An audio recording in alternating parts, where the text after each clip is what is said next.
Good evening, folks. Welcome to a Trade Week special on Big Footy Tiger Cast. It's day one of the trade week, and obviously we're going to feature quite heavily. Maybe we didn't so much today, but hopefully we do over the next few days, and it might roll into next week as well. Who knows what will happen? But EJ, welcome, mate. How's it going?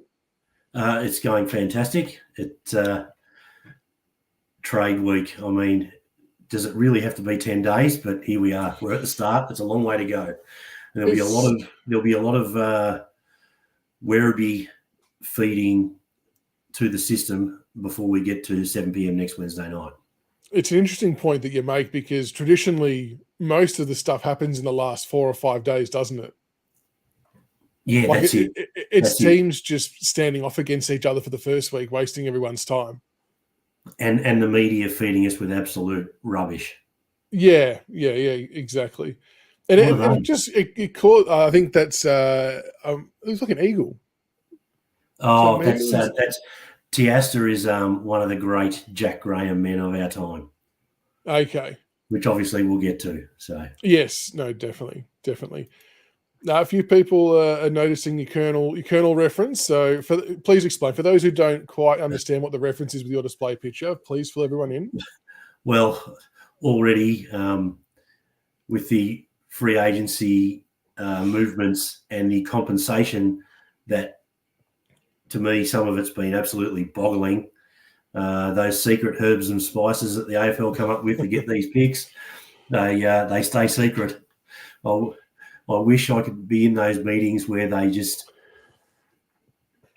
I'm almost certain there's no formula, and they just sort of go, she'll be right. We'll just give them this. And it's fascinating, isn't it? Because for something that impacts every club, whether it's directly or indirectly, like people's picks are being shuffled down and things like that, you would think this would have to be a lot more transparent and everyone knows what's happening, whether you'll support a club. Because it's not a matter of the clubs knowing we don't as supporters. The clubs don't know either. They've got no idea. Yeah. So literally no one knows except for the people at AFL House. And it just seems crazy that something that impacts every team in some capacity. Yeah. And good luck to Saints and Saints supporters. They'll be doing cartwheels, right? Because they've got pick in the top 10 for battle. I mean, pick 8. Yep. Band 1 compensation. So fantastic. Good luck to them. But I've heard a couple of ideas that don't strike me as being too bad in regards to. Well, first of all, the best idea is when we get to a mature point in the competition where compensation doesn't exist for free agency. If you lose players, you lose players. That's how it works in most things. But if we are going to have a compensation system, I've heard 2 schools of thought. I don't mind either of them. I particularly like one, right? Either you leave the full first round completely uncorrupted, and then your compensation starts pick 19. Yep. Or you leave the top 10 unaffected because that's the 10 teams that didn't make the finals before traded picks, of course, right? But that top 10 is then uncorrupted. Both of those, go on. Yeah. I'm all for that. The first one, leave the first round as is, because that's where clubs try and set themselves up with top end talent, and you get the proper reward if you're having a shit run of seasons or whatever it might be. So that way, that's not compromised. Like the first round's already compromised enough as it is with father sons academies. We don't need another third thing in there to make it even more convoluted. Yep. So I'm with you 100%. Make it from second round onwards. So band 1, instead of becoming first round, band 1 becomes end of first round. Yeah. Yeah. Take on to the end. Yeah. Yes. Let every 18 clubs have their pick in order, whatever it might be, and then so through them. So the 5 places the draft picks are allocated at the moment are first round, end of first round, second round, end of second round, and third round. What we're saying is maybe you go to 4 and you shuffle back, and end of first round becomes the first one. And then second round, end of second round, third round, and it cuts off at 4 bands of compensation instead of 5. But, I think. Yeah, I think ideally over time, though. I mean, we've had a situation where they're talking about the father-sons and stockpiling picks not having as much effect from next year onwards, but they wanted to bring it in this year, right? Yeah. So they're phasing that out. Surely they can give us a timeline of 5 or 6 seasons and they can phase out compensation over time. Because realistically, compensation for free agents shouldn't exist. Yeah, exactly. It's all over the shop. I'm keen to hear everyone's thoughts. What does everyone think we're going to get for Jack Graham compo-wise? So I think the only bit of information we know currently is that it was 4 years. I don't think anything's been reported about the monetary value at this stage. But if we just take some of these things into consideration from other free agency moves, that Isaac Cumming netted GWS an end of first round compensation pick, currently 21. There's nothing for that one for Nick Haynes. Harry Perryman got pick 16. You could probably say that Perryman's, would you say he's a better player than Graham? Possibly. Josh Battle would pick 8. I think that's based on what he was paid, fair enough. Obviously, the comparison then becomes the Buddy Franklin saga. But what do we think is fair and reasonable for Jack Graham? Personally, and people have cottoned onto it and saw the post from AFL Trade Radio. If the AFL had any decency about them, they would give us pick 2, because it also means that Damo will take himself off the airwaves. He said that if everyone latched on, opposition supporters are confused. Yeah, let's start. I'm going to start a change.org petition. With the compensation, I've gone to the AFL website. The compensation formula produces a points rating for players based on 2 factors: the new contract of the free agent, the new contract. So theoretically, we could have offered Graham, say, and I'm not saying we would have offered him this, we could have offered him 700 over 4 years. Eagles might have offered him 550 a year over 4 years. The Eagles' offer of 550 a season would be the measured. Would be the measurement. So if he could, because he's unrestricted, he can he can reject the big offer from Richmond that would have netted band 1 compensation, take the Eagles' low offer, and then we would have to take the low compensation. Right. So it all comes down to his age, and he's at the lower end of the age bracket, so that's a tick. Yep. 25 or 26, right? That's a tick. The age and the money that Eagles are paying him. Does ladder position come into it? And someone else mentioned that 6 years needs to trigger band 1. Is that right?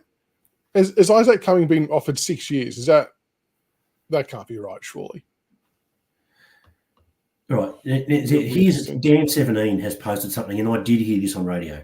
Battle got band 1 because he's now in the top 5% in terms of wages. Well, if you're paying Josh, and I wanted Josh Battle at Richmond, don't get me wrong, so this isn't a bash Battle thing.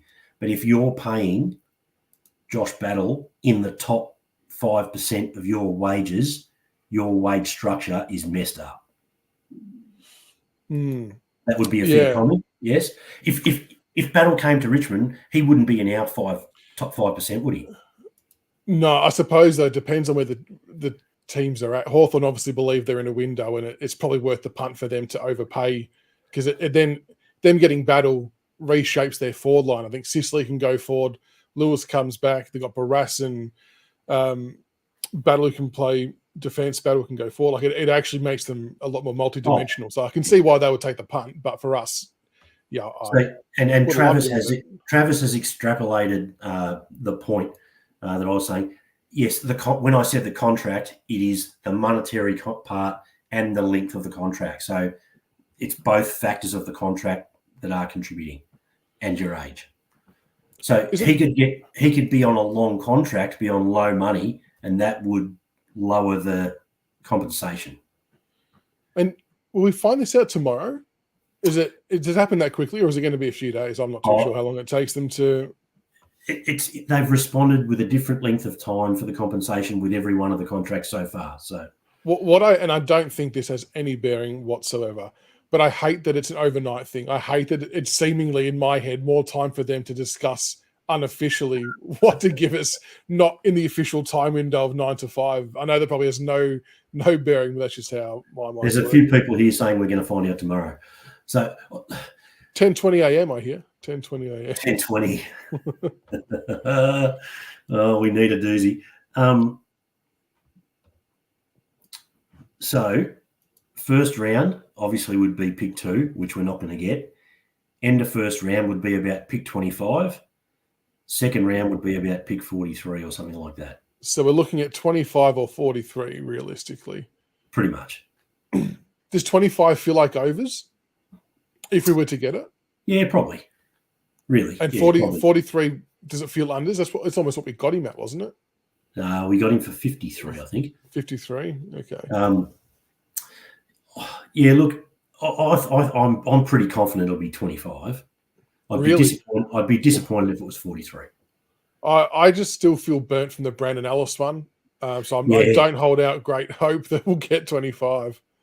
David's locking in 25 as well. And I rate David's knowledge and mail as well. He's had some good stuff in the past. Oh, there you go. I hope you're right, David. I hope you're right. And people loving your work as well. Hopefully he's on 900 with us paying for. This is the hope, Dave. This is the hope. And that's what was it Mitch Cleary, I think, put up the proposal that, if they offer him 900 so we get pick 2, they get Baker for a packet of chips and we get picks 1 and 2. They don't lose their pick. They still keep their Barras pick and everyone's a winner. Yes. And I reckon that would blow up the system, and you can guarantee they'd shut it down. Right. But it would get vetoed real quick. Yeah, but that would not be the worst thing ever. Is under their herbs and spices, they would have to pay the pick 2 if he got offered stupid money, 1.1 a year over 4 years or whatever, and we paid 500-600, whatever that, or 900, whatever it was. I can guarantee you, if it spat out pick 2, that Riley Beveridge said 43. Wow. Oh, here we go. You said he's got good mail. There you go. Oh, hopefully, it's 25. That'd be nice. A lot of people still want pick 2 and Damo gone. I think that is the overwhelming consensus. That's what we would like. All right, a few other of our players are being targeted, which we've obviously known for a little while now. We'll just go through them one by one. Dan Rioli saga is still at play. We've obviously said that pick 6 is the bare minimum that you're going to have to offer up Gold Coast. I think our initial push is for 6 and 13, which I think we're fair enough to ask for. Opposition, and I'll get to that. It's a separate argument. But it's that pick 13, everyone's going after it. Everybody. So it sounds like Gold Coast's language is that they're going to be dealing pick 13 first before they get to us. So I'm not sure what they think they're going to get away with offering. They must think by doing that they can give us 6 and 20 or whatever their second pick is. But yeah, that's going to be a fascinating one. Yeah. I don't think, even with a contract in play, oh, there you go. It's just a matter of what we're giving back to get that 3. I've lost my train of thought now after reading that.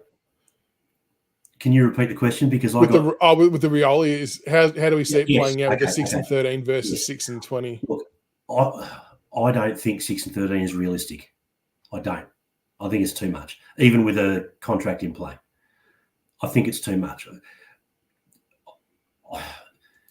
I would be happy with 6 and 20. I think that's probably still overs, but I think they need to pay overs. But I think 100%. I think 6 and 13 is too much. Is it though? The team is one of the best and fair, but from our perspective, it might be. But if you're Gold Coast and Damien Hardwick, and you're like, right, we need this piece of the puzzle to get into our first final series as a club, and they've said they don't need first round draft picks. Maybe it's. I mean, we'll be paying a large chunk of. I suppose 6 for the player in a contracted player is probably fair, and I think us paying a large chunk of the salary is kind of then what buys into the pick 13. Maybe we flick them back some other token pick as well. Well, that's our herbs and spices. We don't know how much, if any, we're going to offer to pay. Yeah, surely. But I think if we were to ask for 13, I think realistically we would have to be offering up paying contracts. I don't think we would be that naive to not do that. Surely. And Greg says there, I'd say 6 and 13, or we keep him. I'm actually at the point now where I'm okay. I'm grumpy with him. He's the only one I'm grumpy about. But I'm now at the point where, you know what? I've moved on. I'm okay. I would still settle okay for 6 and 20. Like I wouldn't. Obviously, it's a worse result, but I wouldn't be totally unhappy either. Because maybe for all we know, we could bundle that 20 into something else, into something higher down the track. Like it's not necessarily set in stone. But what about 6? What about 6 in the future first? Yeah, that would be equally as good. I think that would be acceptable. Yeah, but what I find funny is the amount of commentary from opposition supporters about Bolton and Rioli and what the expectations are for Trader. I think people severely underestimate how much a contract bumps up the price of a player. When a player's been handpicked by another club that we need him in our side to get us to the next level, and he's got 4 or 5 years left, you don't just get him for what the value would be if he was uncontracted. People have completely forgotten how this works, I feel like. But well, and you also can't beat self-interest, right? So for sure. So we're looking at it from a Richmond point of view. The opposition players are just the opposition fans on the wonderful world of big footy are just looking at the value of a player, and they're willfully ignoring the length of the contract, which is 4 years for Bolton and 3 years for Real. Yeah, right? And the funny thing is, if we were talking about just the player in isolation, all those opposition supporters would probably actually be right. We would actually agree with them. But there's a vital bit of info missing from their train of thought. 6 and 20 if they take Congo. I saw. Boy, mate, you've got a new fan. So 6 and 20, we realistically, would everyone in chat listening, would you all be, I know we'd want 6 and 13, but assuming that 13 goes somewhere else, would we all be happy with 6 and 20? Let us know in the comments. What about John Noble for 13? Now, if you thought we were being audacious, how about Collingwood? Can I make a quick comparison, right? And I'll leave Noble out of it because, look, he's an okay player, but yes, 13's ridiculous, right? A couple of years ago, Saad went from Essendon to Carlton. He was out of contract, right? And it was pick 8 and pick 68 or whatever it was. It was pick 8 and scraps.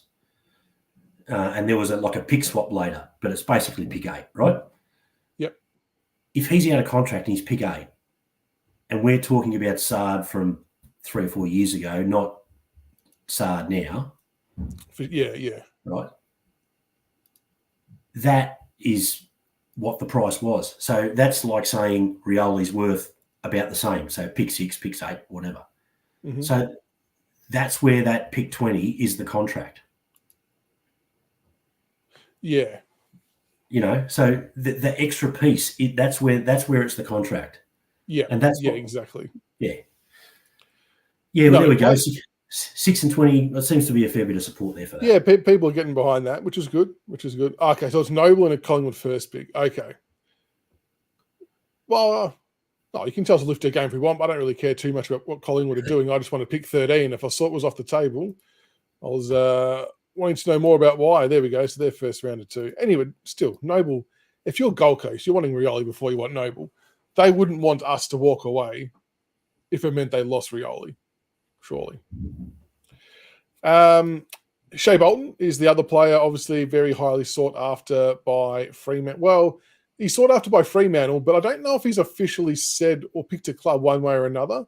I think it's leaning towards Fremantle, but I don't know if West Coast is totally off the table yet. And this has been the beautiful thing about Bolton and Baker, that they've nominated states. Like they haven't until very late in the piece when they found out McQualter was coaching and so on and so forth. Whereas I think for a lot of other players, you see very early days, it's I want to go home, but I only want to go to this club. And then the club who had the players kind of got a gun to their head. So we've kind of been a little bit lucky there. But obviously we're kind of hoping to get picks 10 and 11 from Fremantle for Bolton, which again, a lot of Oppo supporters probably think that's well overs.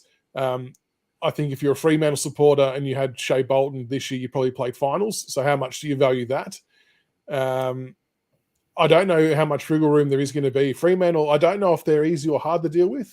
I'm not sure if anyone's got any views on that, but how do you think the Bolton one's going to play out?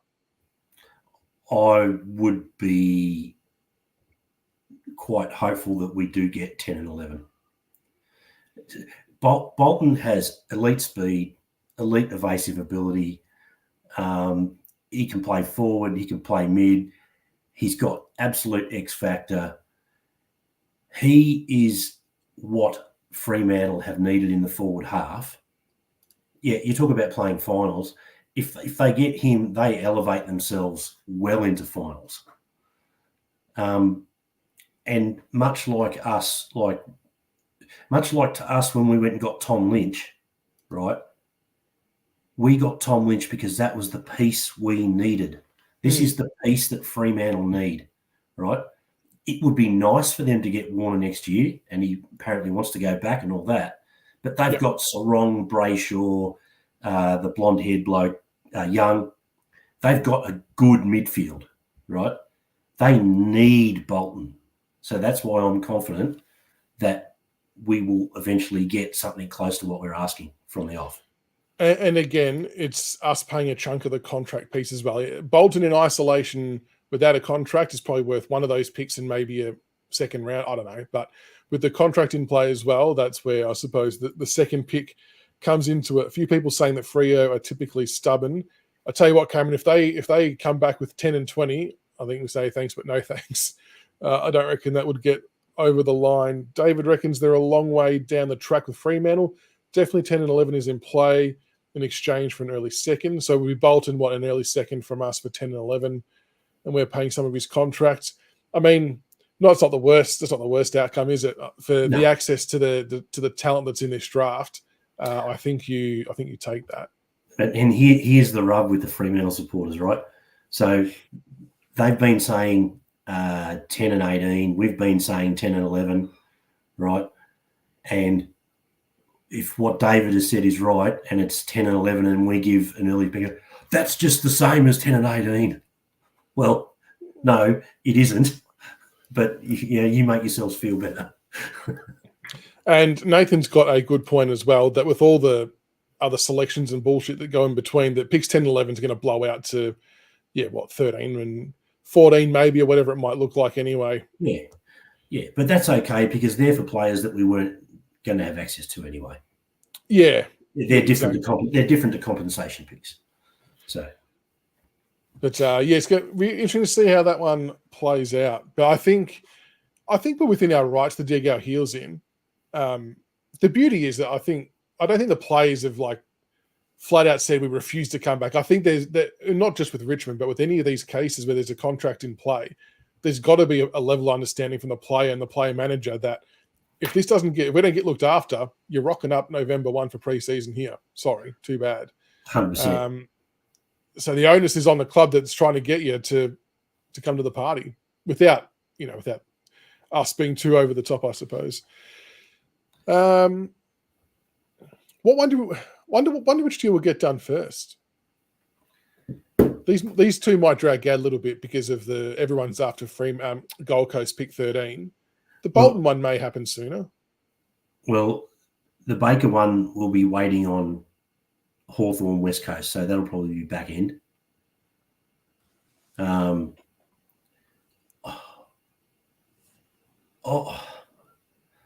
reckon we'll get Rioli done before Bolton. Oof. Be cool. So you mentioned Baker. That's the other one that's at play as well. Obviously, no contract in play with Baker. But even to his credit, he's come out and pretty much said, I just want the best deal for Richmond, obviously in a way of acknowledging us giving him a chance and the success we've had and so on and so forth. Obviously, since kind of picked West Coast on the back of Minnie McQualter getting the head coaching job there, they've obviously got an existing relationship. So West Coast supporters, some people I've seen say it's a future second rounder, third rounders, and I'm just bashing my head up against the wall. It's a real tricky one because the Barras pick is what, maybe pick 13 or 14. I don't know if that feels like overs for Baker in isolation, but I Yeah, also it is. don't.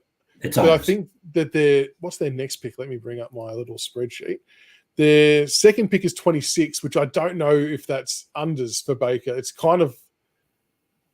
almost like it needs to be like a 17, 18, 19, but maybe that's what that brass pick gets to after all these things, bids take place. Yeah, I think the first rounder is overs. I think 13 on its own is overs for Baker, but that's okay. I think a pick in the early to mid-20s is probably about right. We value him for what his toughness and his attitude and his professionalism and his leadership and all that sort of stuff. But I think that if we were to put him out player by player of all the trades that had happened, I don't think that Baker's a pick in the mid-teens. Yeah, it's a real, and it's like West Coast. That someone had a good point. Fremantle's probably actually got the perfect pick for him, being that pick 18 would actually probably be around the mark. But obviously, that's not West Coast pick. So that one I reckon might take a little bit longer to get. I don't think we're going to be going late second rounders or anything like that. But we'll see what happens there. And Joan Drayson, this is a good point as well. And I think personally this will play out in some capacity that I think us and maybe a few other clubs will make a play for Brisbane's round one pick by bundling up a series of picks to try and acquire that. I would hazard a guess that we're leading the way there if we want him to do that from a points perspective. Yeah, I'm not sure. Oh, hello, Cameron. He can maybe. He might know the answer to that. Yeah. Did he just? Okay. Chris has just gone. Rioli one will be last. I can see the logic in that, just because of the sticking point of the pick 13. It's Well, there we go. David's just chiming in with a heap of stuff tonight. Loving your work, David. We're getting home with selections. Richmond's goals to get Layla, O'Sullivan, and Smith. Well, I don't know how we're going to. Yeah, I mean, does that mean haven't West Coast and North both said their first round picks are up for grabs? I know clubs say that every year if the right deal comes up, but it's like, do we end up with enough currency to try and entice them into splitting that pick into something a bit higher in that first round? Well, if what David was saying was right before, and I know it has been, I know that Clark, the West Coast list manager, sort of did intimate that it had been talked about, the pick 3 scenario. Yep. If we were able to get 3 for one of the 2 Bolton picks with Baker and have 1, 3, 6, I reckon we'd be happy with that. Absolutely. Yeah. Yeah, most definitely. And I think we could then hit 2 out of those 3 targets that we want, no dramas. Yeah. Because I suppose the assumption then lies around that if we don't think North Melbourne's going to take a certain player that we're after, just because of what they've already got on their current list. So that's I suppose I've always believed though, the top 10 picks of a draft, I firmly believe that all clubs already know who everyone's taking long before draft, or either on draft night or the week leading up. They can't not know. I can't imagine a world where there's surprises from the clubs within that top 10 going, oh shit, I didn't know that was going to happen. I just feel like they would speak too much. But to Jones's point as well, this is what I'm all about. Brisbane, we're going to bundle up some picks for you. You give us your first rounder, and we won't bid on Ashcroft for you, so you don't have to spend as much. There's a bit of a gesture of goodwill for you. I will not be shocked if that's how it plays out. What is I'm going to do some quick maths while we're here. What is Brisbane's current first rounder? Brisbane's current first rounder, so they've got 20, 59, and 72. 20, rightio. Yep. I've got the little calculator out. Oh, your points calculator? Yeah.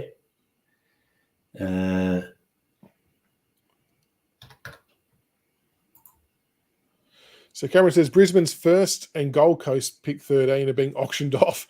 Whatever's the most beneficial deal for themselves is what they'll take. Surely our handshake agreement gets us over the line here. Well, I'm with you, John. I'm with you, mate. I reckon that us not bidding on Ashcroft is a very enticing little side deal to get that over the line. Yep, right. So just using the points calculator quickly. Yep. Pick 20 is worth 912 points. Okay. Pick 42 is worth 395. Pick 44 is worth 362, etc., etc. If we were to give them, and I know they've probably shuffled down a peg or two, but if we gave them 42, 44, 50, and 60, for instance, that gives them about a 200-point bank. Like we've paid an extra 200 points to get that pick 20, because the bundle up of later picks will always be worth more than the pick that you're getting. Yeah. Because you're buying the higher position in the draft. So we would give Brisbane positive 200 points with those 4 picks that I just said. And that would be like something like that would be the offer for pick 20. For pick 20. And David, I know Hartley did say that we are prepared to bid on Ashcroft, and maybe it's a bit of smoke and mirrors behind the windows, Travis Cloak style, just to set the fear of God into Brisbane. Yeah. And then when we're like, oh, no, well, if you give us this, we won't. Oh, okay, no worries. We're prepared to bid on Ashcroft unless you give us your first rounder. Yeah, we're just going to blackmail teams. Who cares? Just do what we have to do. Just get it done. I think that's it from the players that are being chased from us. There's no one else we've missed, have we? Well, there's still a couple of unknowns. I suppose players like Camden McIntosh are a bit of an unknown still. Yeah. I don't know if Noah Cumberland's been offered anything else. Coulthard, Dow, there's still quite a few names that I know there's still multiple list lodgement dates to come, but everyone's been pretty tight-lipped about what's happening with some of those players. Yeah. Look, you'd probably expect we still hang on to one or two of them and another one or two are let go. As to who it is, might come down to what people are prepared to play for. Versus our needs, versus culture, versus I think I can't see all 4 being cut. I think they'll a couple of them will keep this. No, spot. I don't think we can either. And I suppose that ties into Nathan's question a little bit, which why haven't we listed any players? I think because we've had so many leave on trade and retire and injuries that there's actually been no need to make those list cuts at this stage. Yes. We have the space. So there's been no actual need to force anyone out the door because we've lost so many due to other various reasons. So some may get the tap on the shoulder at some point. Cameron reckons Cumberland will depend on how many hybrid midfielders and high half forwards we take. Will he get games though? It's still the interesting thing, isn't it? Richmond is still keen on Sastas. Doush, I'm not. Dow needs to stay. I'm still going to keep Dow camp. I know I'm probably in the minority, but I thought he did well in the role he wasn't expected to play. I thought he showed he could do backup midfielding quite well. But anyway, that's another argument for a different day. Unless you want to back me up, then you can support me. Yeah, and I did. Hartley also said in his 2 minutes 15 of saying nothing today, he hates it. Yeah, but I think behind the scenes, you've got to get your own reading out of it. And from what I could read behind the scenes is there's a couple of minor players that we might be in for if everything else goes to plan. Hopefully we've got the capital to get a couple of. Realistically, it feels like we do need a couple of older bodies to maybe come in and help. Bear the load a little bit. You don't want to expose all these youngsters that are about to walk into the club, throw them completely to the wolves. But I think it's in Blair we trust, as the catchphrase has gone for the last few years. That's probably it on trade and draft stuff. Now, I've seen a few questions come through, and I probably should have said it at the start. But in terms of a Tiggs update, he's doing well. He's in good spirits. But as part of a new bout of his treatment, and I just want to say up front that he did say I was allowed to speak about this. So I'm not saying something I shouldn't. So no one panic. So as part of his new treatment, he has to get, I think it's about 30 odd injections into his head once a month to sort of help with the cognitive function of his brain and things like that. So basically, if he was to talk off the cuff and ad-lib everything, it would be, he's usually pretty good, but when he has to sort of read stuff and think about it, it can kind of sort of throw him off a little bit. So he just doesn't feel up to it or comfortable to jump on and do a show just yet. And he's obviously wanting to focus all his time and energy into his health, which we completely agree with and understand. So Tiggs, if you do listen, mate, we obviously hope you're getting better quicker, and he's always welcome back anytime that he's available. A few people have been mentioning the best and fairest night. Now, I missed a lot of it because I was out. But firstly, congratulations to Dan Rioli for winning the best and fairest. I think a lot of us thought it was probably going to be him or maybe have lost, and it just comes down to that they played the most games. They played well. I don't want to take away from that, but playing the amount of games that they played definitely helped. So a couple of points, I suppose, for me. Firstly, I appreciate and respect both club and player for turning up and inviting them to turn up. So that goes to Dan Rioli, Bolton and Baker. I would have been bitterly disappointed if we had have pulled a St Kilda and not invited them, or if they had to decline the invitation after everything we've been through together as a club and supporter base. So that's really good. But then a few people were questioning, I suppose, some of the speeches or thank yous from these players.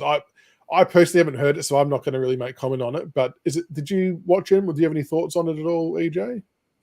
Oh, Bakes could have had a beer or two less before he spoke, I suppose. Is that right? I saw mixed reports on that. But look, and in regards to John O'Rourke and his apparent backhander of the players for praising Broad's loyalty. And I've seen a lot of very split thoughts on that. Some yes, some no. I'm okay with it.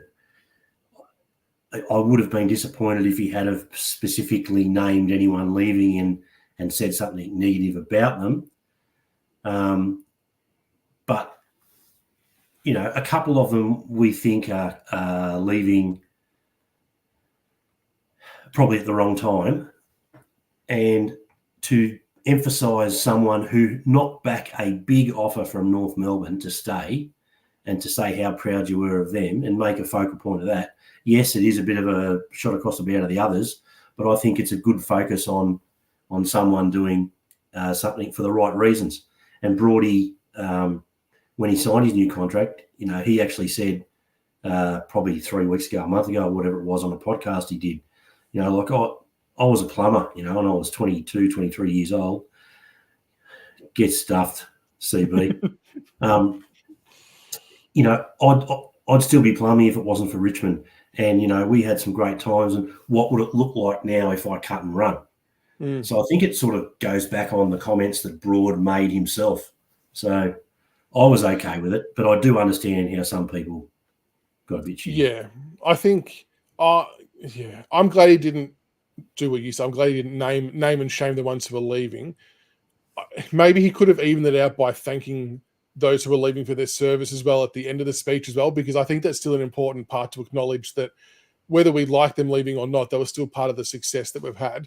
I think we're in our right to be shitty about them leaving. I think that's okay. And I think what he said about praising Broad and it being a swipe was fine, but I think he should have also thanked them for their service as well at a later stage if that wasn't done. But no, that's fair. Cool. The other thing I got from that, from just reading comments from the night, was how well Broad spoke. A lot of people were even saying that Broad, in terms of the way he carried himself, would be good captaincy material. I've been on the Broad wagon for a while in this respect. He's ultra impressive. I actually thought when we had after the first premiership and we had a couple of little hiccups there, that I thought, oh, geez, he must be some sort of bogan. But he carries himself extremely well. I'm very impressed. I would have zero issue if he was captain next year. Do we think? Zero. And keen to hear everyone's thoughts in chat on this as well. Do we think there will be a changing of the guard with captaincy? Has Nank, I mean, running his course is probably not really a fair term because it's been a short term, but do we think that there's a better option?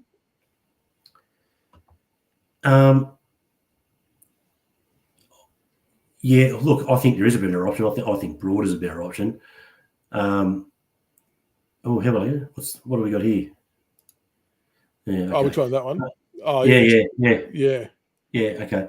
Look, I really rate the way Broad carries himself. I rate the way Taranto carries himself. So I think there are a couple in the right age bracket that could be good. Broad would. Yeah, look, if it was Broad vice captain, Taranto captain, I'd be not unhappy. If it was Broad captain for 1 or 2 years, handing over to Taranto, I'd be also happy. I'm not hung up on that either way, but I'm a massive, massive advocate for Broad after what I've seen. Okay, Yeah, doesn't want to be captain. There you go. Interesting. And some players don't. Some players are very good at speaking and leading and doing all that stuff, but don't want the official title, which is completely fine too. Look, let's not get ahead of ourselves, Damien, but I would also be right behind a Finn O'Sullivan and Sam Layla dual captaincy role. Damien's just gone straight into the young fella's captain. I'm behind that. The other thing is probably worth saying as well that even though Nank's maybe not the best public speaker, and that probably impacts us as supporters who watch things, as for me, as long as he's good at leading and being vocal at the club and doing the right things there for the players to lead them, that's probably all that ultimately matters. And that's something we'll probably never, ever know or be able to get a gauge on, I guess. As CB jumps in after he puts a drive-by comment in chat. How are you, mate? The only reason I come on was the fact that EJ abused me, so I thought, oh, he's on today. He's on. I'm going to be too busy. I'm not going to make it. Mate, I've literally just got home from the sauna, sweating my nuts off. So, yeah. It's with the glow. Yeah, well, that's why you should have the robe on. Yes. How is everybody? Everyone good? Yeah. Oh, look, I think Nank is a really good leader. There are some that get upset by the occasional stupid act he does, but when you're talking about fierceness and competitiveness on the field, I don't think there's a ruckman out there that is any harder than Nank. So, would you change captain CB or would you leave it with Nank? Nah, change him. Who are you changing to? The only reason I wouldn't do Nathan Broad is just because of his age. I think, from what I'm hearing with Tim Taranto and his work behind the scenes, I wouldn't be upset if Tim Taranto became our captain. I think he'd be okay.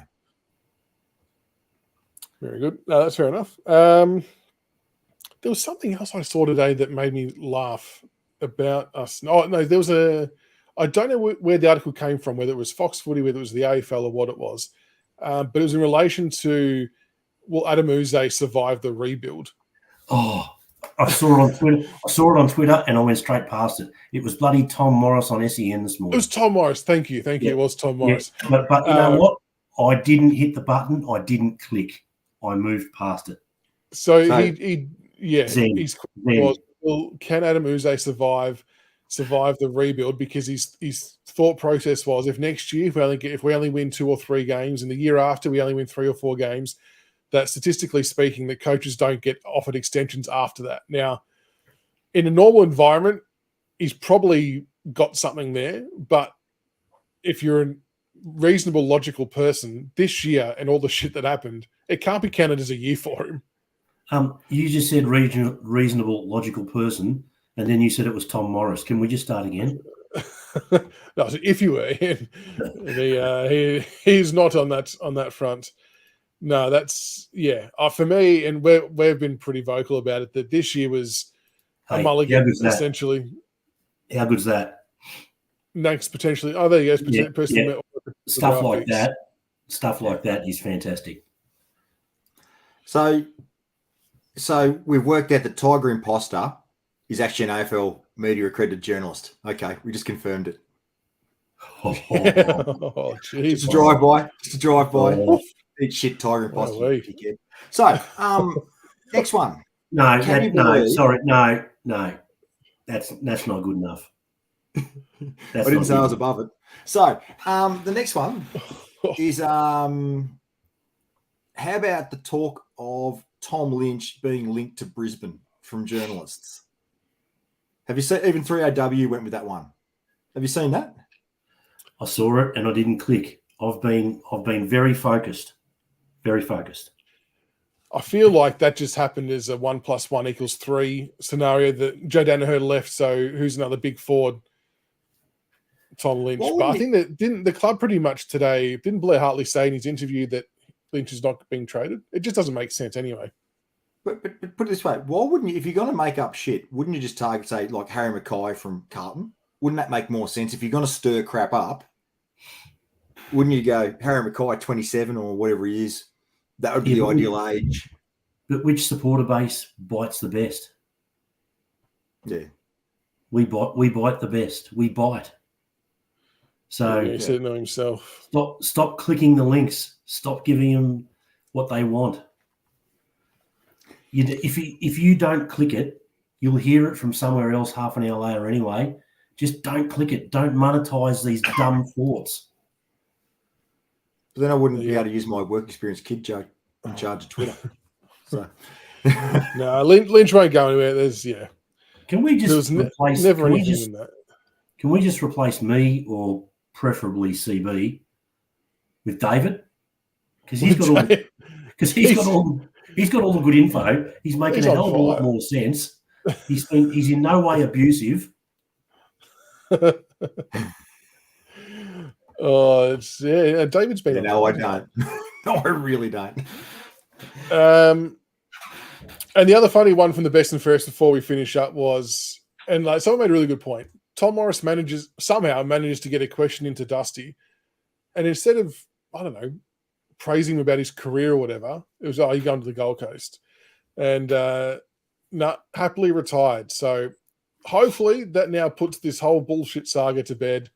I've still said all along, I'll be gobsmacked if he ends up playing for the Suns, and even more so now that Dusty has said that himself. I just don't see him going back on saying, I know that was a passing comment, but Dusty's typically a man of his word with that kind of stuff. And it's never made sense in playing there, and I just can't see it happening. Well, I sent you guys a screenshot of what even Gold Coast said as late as today with regards to Dustin Martin. I don't listen to what you bloody send me. So if you just keep talking, he said, okay, so this is in Trade Radio. He said, Dustin's own words were that he's happily retired. I don't think it's for our footy club to add to that narrative. And that's from Craig Cameron. So and that's exactly how it should be. And yeah, he's not playing there. So right. So the Ox. Oh, Fev. Yes. Tom Morris. McClure. Damien Barrett. Sam McClueless. Right. All of these clowns. McClure in particular, that's about 6 or 7 years in a row. Years. Yes. Years. Right. Years. Every year, Dusty Gold Coast. Dusty. Can we now just put a line through it? Stop. And if we can't put a line through it, people out there, don't click the links. Wait, people are saying they do, as in again recently today. Like I know the Ox doubled down after the retirement. Have they since gone again? Have they? Surely not. They can't be that bad. My goodness. Question for you: have you guys covered off the coaching appointments? No. Okay. Stephen Morris, so amongst all the gloom and things we've been potentially talking about, Stephen Morris, so happy that Morrow's got a gig in the senior coaching ranks. He's deserved it. 3 years running his own team, magnificent appointment, and really, really happy that we got Blake Carousel back. It's actually been a very good, solid start to the off season already, getting those two guys back into the senior ranks. My opinion. Yeah. Yeah, and actually there was one other subject to cover, and someone's brought it up. Sci-Fi Genetics has brought it up in the comments, right? Did you see how slow Meatball went in the grand final sprint? Yes. I didn't, but I'm glad he didn't go fast, put it that way. I'll tell you what, there there'd be a few of our listeners that would have been a chance to cover the line against him. He was last by panels. Gee, that is still the most mind-boggling decision that we've made for quite some time. I thought I was being trolled when I had that sent to me. But yeah. Can I just say on Jake Batchelor being appointed the VFL coach? Welcome to Jake Batchelor. Welcome back. That's an excellent appointment as well in the VFL. There's a rumour 2 years ago, Traralgon, he was actually going to be the senior coach of Traralgon, Jake Batchelor. And I was so excited if that was going to be true, but even happier he's rocked up back to Richmond. So I think tremendous. Yeah, that's good. I'm waiting. I've only been taking it for 2 days. I'm waiting for the Telfast to kick in. I'm having a shocking day today. This time of year, yeah. Oh, horrible. So bad. I just keep having to switch my nose. The fitness guy or gal, have we had anything apart from an ab on Seek? It's the secret. The secret. Yeah, no, I've not heard any more. It sounded like, yeah, I mean, from Grok's source was that there was a point in time where as a club we thought we were good with, I always get them confused, is it Burgess from Adelaide? Burgess, yeah. And I think he thought he was a good chance as well in Adelaide of, rightfully, because they've got a contract in play, dug their heels in and said, no, sorry, you're not going, and that's up to them to do. But yeah, I've not heard of any other potential targets at this stage. Not sure if anyone else has heard anything out there. So I'll ask you two boys, who's your rumour for number 1 draft pick? Have you covered that yet? Oh, no, because I always get torn on the answer. I'm still thinking about O'Sullivan, but then you start seeing mixed reports about Layla. Obviously, Jagger Smith was up there for a while. That's now kind of slipped a little bit. I truly don't know. So what I've heard is it's still Foss at this stage. That's what I've heard. Yep. I heard he had Delidio poster on his wall as well. Everyone else is saying Foss as well. Layla at 3. Who else? Who else would people be willing or hoping that we take for number 1 pick? Langford's the other name that's come up. Is Langford the Richmond supporter? Langford's going to be an absolute bolter for sure. One of them was a Richmond supporter. I'm not sure which one it was. Well, even Smiley's saying he's happy to come to Tigerland. Well, his name's kind of just slipped off the list as well. It has slipped a bit, hasn't it? Yeah. Like, I haven't heard him mentioned for a long time. A long, long time. Foss is Finn O'Sullivan, Cameron. Sorry, Finn O'Sullivan.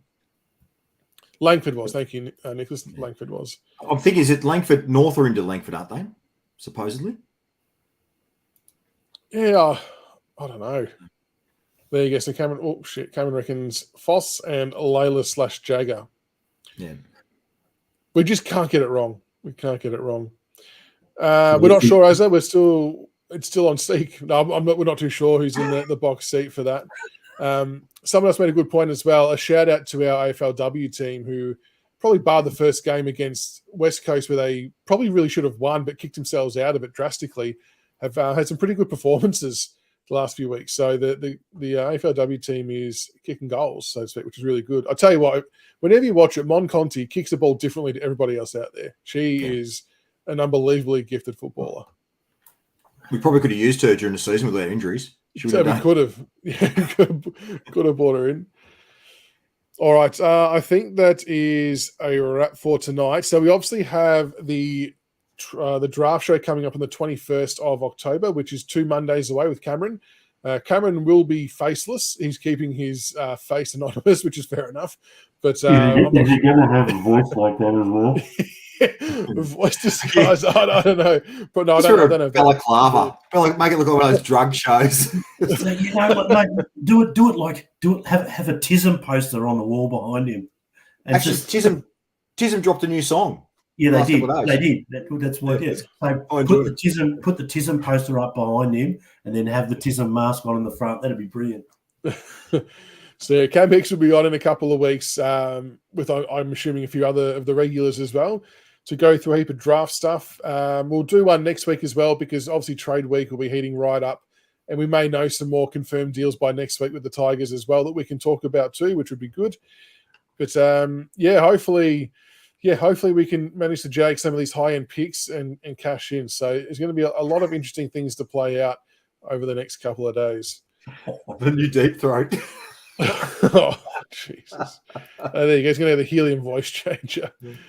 But thanks for joining us tonight, EJ and CV, for the late jump on. Much appreciated. Thank you to everybody for tuning in. It's an interesting time with the draft and the trades and things like that. And hopefully we can land the picks we want and we draft the players we need. So we will see you all Monday night for another trade update. Until then, have a good night and go Tigers. Come on, the doozy. It's happening. Get that doozy.